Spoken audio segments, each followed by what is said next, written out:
Chapter 2. When Jesus came back to Capernaum a few days later, it was heard that he was at home, and many were gathered together so that there was no longer space, not even near the door. And he was speaking the word to them. And some people came, bringing to him a man who was paralyzed, carried by 4 men. And when they were unable to get to him because of the crowd, they removed the roof above him. And after digging an opening, they let down the pallet on which the paralyzed man was lying. And Jesus, seeing their faith, said to the paralyzed man, "Son, your sins are forgiven."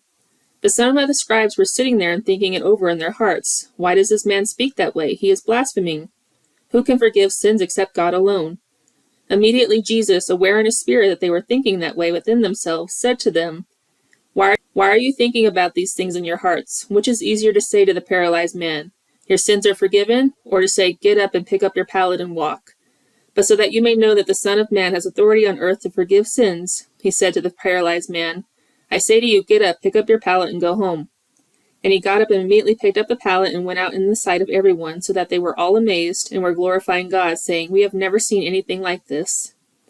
And he went out again by the seashore, and all the people were coming to him, and he was teaching them. As he passed by, he saw Levi the son of Alphaeus sitting in the tax office, and he said to him, "Follow me." And he got up and followed him.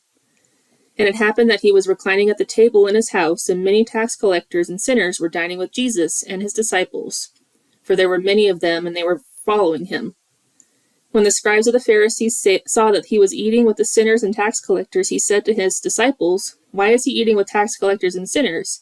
And hearing this, Jesus said to them, "It is not those who are healthy who need a physician, but those who are sick. I did not come to call the righteous, but sinners."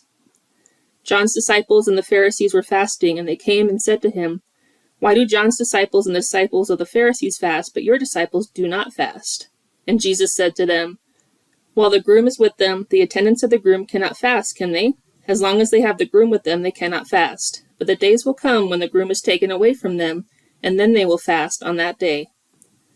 No one sews a patch of unshrunk cloth on an old garment, otherwise the patch pulls away from it, the new one and from the old, and a worse tear results. And no one puts new wine into old wineskins, otherwise the wine will burst the skins, and the wine is lost, and the skins as well. But one puts new wine into fresh wineskins." And it happened that he was passing through the grain fields on the Sabbath, and his disciples began to make their way along, while picking the heads of grain. The Pharisees were saying to him, "Look, why are they doing what is not lawful on the Sabbath?" And he said to them, Have you never read what David did when he was in need, and he and his companions became hungry? How he entered the house of God in the time of Abiathar the high priest, and ate the consecrated bread, which is not lawful for anyone to eat except the priests, and he also gave it to those who were with him? Jesus said to them, "The Sabbath was made for man, and not man for the Sabbath. So the Son of Man is Lord even of the Sabbath."